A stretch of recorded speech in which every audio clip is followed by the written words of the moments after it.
140 शब्द प्रति minute speed से डिक्टेशन स्टार्ट होगा कुछ ही सेकंड बाद। स्टार्ट। माननीय प्रधानमंत्री जी, अपने व्यस्त समय में कुछ समय हमारे लिए निकाला, इसके लिए हम आभारी हैं। और अब मैं उनसे अनुरोध करूंगा कि इस सम्मेलन में आए हमारे साथियों तथा अधिकारियों का मार्गदर्शन करें। पैरा। गृह मंत्री जी के स्वागत भाषण के बाद प्रधानमंत्री श्री राजीव गांधी ने दृढ़ और विश्वास भरे शब्दों में सम्मेलन में उपस्थित अधिकारियों को संबोधित किया। संक्षेप में उन्होंने कहा कि भारत में बहुत सी भाषाएं बोली जाती है, लेकिन हिंदी को सबसे ज़्यादा लोग समझते हैं और बोलते हैं। इसलिए हिंदी को हमने राजभाषा बनाने के लिए चुना है। यही नहीं, हिंदी का एक अपना इतिहास भी है और हमारी यह कोशिश रहेगी कि देश में सब लोग हिंदी बोलने और समझने लगे। इस दिशा में काफी काम भी हुआ है, लेकिन जैसा कि अभी गृह मंत्री जी ने कहा है कि जिस गति से और जिस तेजी से काम होना चाहिए था शायद नहीं हो पाया है। पैरा। कल हमारा एक दूसरा सम्मेलन हुआ था, उसमें भी कई मुद्दे उठाए गए थे। एक मुद्दा जो सामने उभर कर आया वह यह था कि आज भी सरकार का काम उचित भाषा में हिंदी में नहीं हो पा रहा है, जबकि जो आंकड़े पेश किए गए थे उसके हिसाब से किसी विभाग में 99%, किसी में 98% और किसी में 95% अधिकारी और कर्मचारी को हिंदी का कार्य साधक ज्ञान था। हमें यह सोचना होगा कि ऐसा क्यों हो रहा है। यदि लोग हिंदी समझते हैं तो हिंदी में काम क्यों नहीं हो पाता? क्या हमारे आंकड़े ठीक है? क्या सचमुच 99% लोग हिंदी अच्छी तरह समझते हैं? क्या यह आंकड़े केवल प्रोत्साहन भत्ता लेने के लिए ही है? यदि हिंदी का प्रचार होना है और हिंदी में काम होना है तो हमें अच्छी तरह से हिंदी की जानकारी करनी होगी, खासकर जब कानूनी काम और संसद का काम होता है।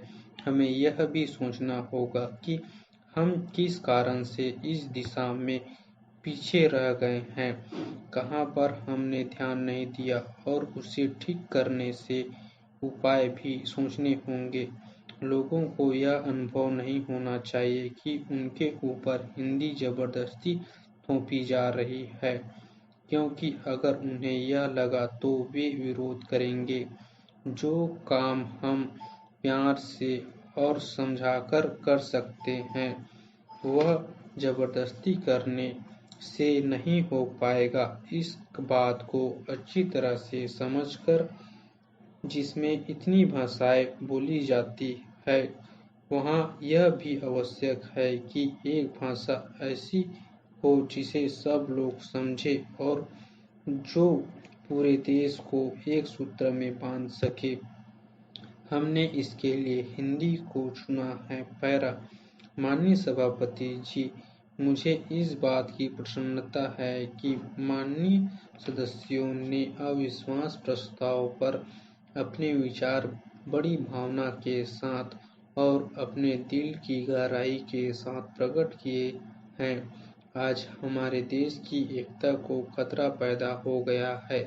देश में ऐसी शक्तियां पैदा हो रही है जो देश को टुकड़ों में बांट देना चाहती है।